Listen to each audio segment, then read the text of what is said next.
Good evening, everybody. It's Friday night Reflections with Rob. Yeah, Z-Scale Reflections with me, and we're going to do something a little different tonight. Not actually running trains tonight, but I'm going to show you a scene I've just completed, a module. So some of you maybe been following on Facebook that we've been working on a NCAP T-Trak-Z module. So yeah, this is Z-Scale 1 to 220 for those of you that are dine in. So I'm actually not in the Z-Track office this time. I'm actually going to be at home tonight. We've been working on this in our dining room. My wife's about to kill me, so I have to clean this off. But I want to show you this T-Track module. So it is a end loop I've been working on, and it's it's really been inspired by Ohio and a little bit about Western PA. So this scene was the first scene we did a few years ago. It's basically little Archistories 19th century house that we've developed with our partners Jeremy Frank Dries.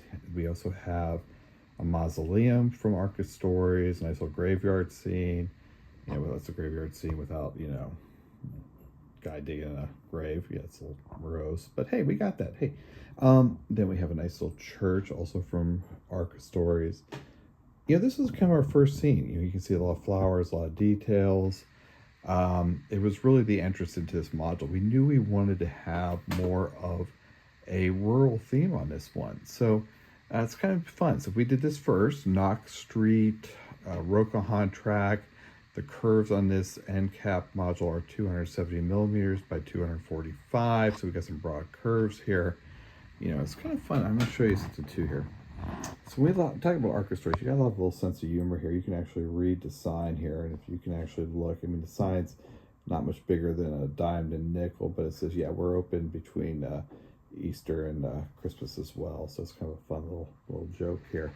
So this was our first scene. So I'm going to take you around this scene. I'm going to show you the end cap because we actually have a couple different viewing angles on this. So we're going to talk through this as we go through. So, okay, here's angle one. First corner we've done. You can kind of see a mail pouch barn in the back. This is our salt barn version. We'll show you a little bit about that more in a second here. So this is our second scene. Excuse the mess in the background here. But this scene here is one we just recently finished. It's the interior. Again, we're looking at Z-scale. And this is the Archistories Saltbox barn. You'll notice on this side we don't have the mail pouch logo on this, but you'll notice the cows. These are Preiser cows I went with here. Trees are all JTT. We wanted to have kind of a hillside to kind of divide the scene a little bit, to kind of break it up. We want some different viewing angles here. The fences from Archistories, it's all part of a kit. When we look at the barn, I'm gonna take this around here and just show you this. It's kind of cool. You can actually see the rusted roof and everything. I did not do this. This is actually a finished piece. This is when you buy these kits from Archistories. That roof comes rusted like that. The boards have been weathered. Just a lot of detail here. And gosh, notice that water. Those cows are drinking out of a little bit of Mod Podge on that. A couple of details too I want to talk about. The soil is all real soil, that we use. We usually use sifted Ohio soils. This scene is representing Ohio and a lot about what where we live, and as well as Western PA where I grew up.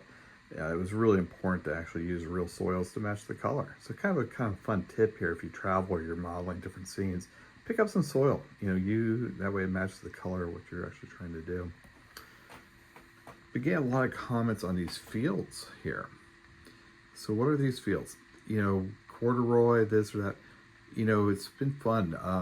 I always heard to use corduroy. I couldn't find any.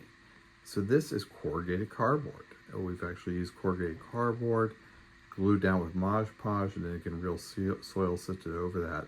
There's actually two different types of cardboard being used, so two different rows. One is actually showing the kind of early spring look of grasses coming up or crops starting to come up. That's kind of one of the effects I want to do. So this whole module here, we're talking about an early spring module. That's why the trees are not too fully developed yet. We really wanted to start capturing that, what it looks like here in Ohio in the early spring. So, okay, that's scene two. Let's go ahead and take a look at another one here. Okay, we're looking at scene three here.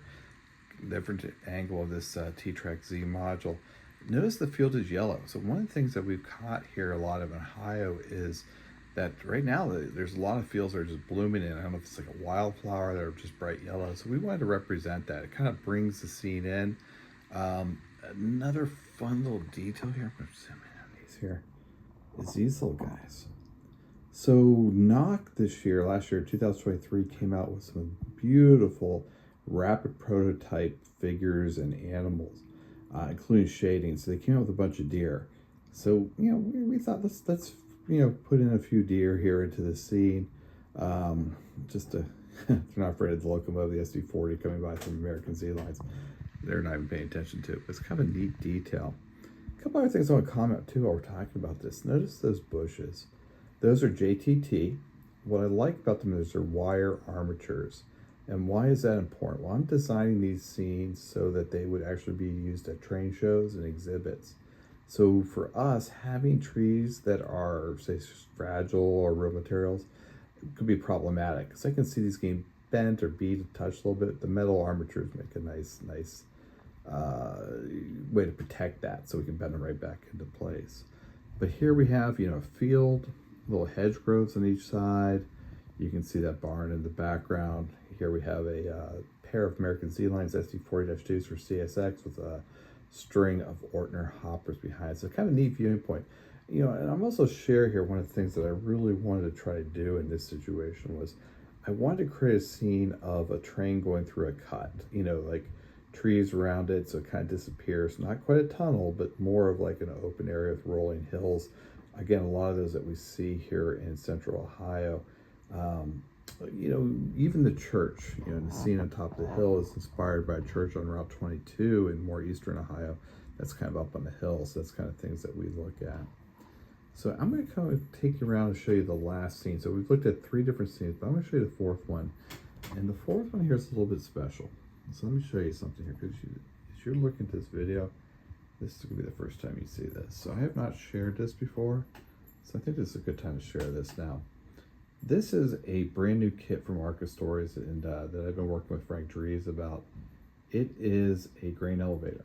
So we have been working for a while developing this. We really wanted this to finish off the scene.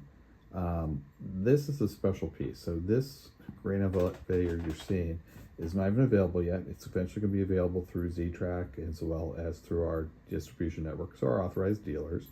This one's showing more of a vertical steel type structure. We're going to do wood slats. We're going to do more of a wood one. So this will be available in different colors like red, green, white, representing both wood and tin. But we really wanted this, because why did I want this one? Those AZL PS2 CD hoppers. I mean, I love those hoppers, and they are just amazing. And we really just needed something to justify them. And these elevators, I mean, we see them everywhere. I mean, here around Ohio, Pennsylvania, all across actually North America, all the way out to the Pacific Northwest, up through Canada. These things are still around, either abandoned or still in use today. So they are really iconic, and we knew we needed this. So this one looks like more of, again, vertical sheathing, so more of a steel sheet. Let's look at something here too. I'm going to call out while we're talking here. I'm going to kind of zoom in here. These are kind of details. Notice that little piping in there, as well as the pipes. These are rapid prototype. Z Doctor out of Germany does this for Frank Dries. So they're kind of a fun little detail that we actually did not ask for. Well, we asked for the pipe. We did not ask for this, and we love it. Those are kind of details that we are seeing today. A couple other things too about the scene. I shared some pictures of this, and I'm going to share it out now. Is that abandoned siding? So, one of the things about creating scenes that makes it so special is adding details. So we have an Evans track stop there. We have some old wood ties on abandoned siding. These kind of details really add much to a scene. It fills area, but you also see this in real life. Where this maybe the elevator was more heavily used in the past and had a couple different tracks. So I buried that one, rusted the rails, did celluclay, melted in real soil on top, ground foams to really hide it. As we come around here, I'm going to show you something else that I did here too. This one was the last piece of this. So this little trailer here is a grain trailer. It's an open grain top trailer, 50 foot, that you'd see more modern, because you can see I'm going more modern. This was a Shapeways product. Walt Smith does these. He designs a great number of kits on Shapeways. And this was one that we were able to purchase from him, and it's kind of cool. It's open top. You can see he bolted a lot of details on that. Just a way to finish that scene. So yeah, I painted it white, and after prototypes, I cheated a little bit. I'll be honest with you, those wheels right there are actually from American Sea Line's 53-foot trailers. I kind of roped them off a pair and put them under this rapid prototype grain trailer because I didn't want to have to paint the wheels.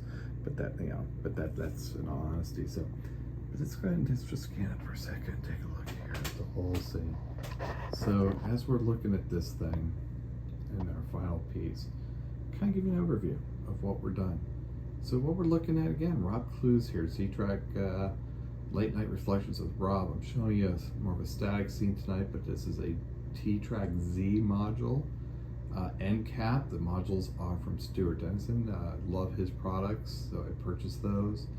You can see the whole scene, it kind of finishes it off here for us. I mean, we have multiple Archistories / T-Track kits, the country house, the church, the cemetery, the mausoleum, the Saltbox barn, and then our yet to be released grain elevator, plus a bunch of details from American Sea Line's track from Rokuhan. So yeah, that's our late reflections with Rob, and again, it's late May 2024. Keep an eye on social media and different sites when these grain elevators come available. We're expecting probably available by the end of June. So any questions, any comments, you can drop me a line, sales@ztrack.com. But again, this was Late Night Friday Reflections with Rob, our newest video, and I hope you enjoyed it.